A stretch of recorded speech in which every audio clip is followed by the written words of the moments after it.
Hey guys, just reprogramming a new remote for my BA XR6. Something easy to do but just a bit fiddly.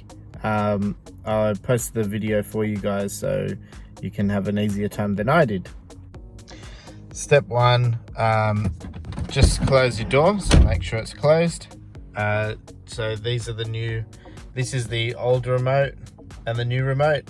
The old one doesn't lock anymore, the button's cracked. Something's up with it, and it also falls off my keys, so here's the new one. The other thing I was going to say, make sure you click the rear demist button, not the other one, so rear demist, and we're just going to cycle just until you get some lights,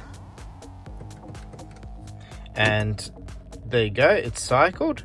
So once it's cycled, you're just going to press your lock button here and it's done. And just to make sure you have your backup key.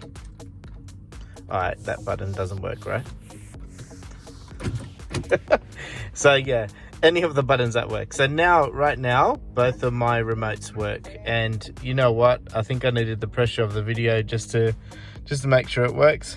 But yeah, thank you very much. Let me know if this helped. Cheers.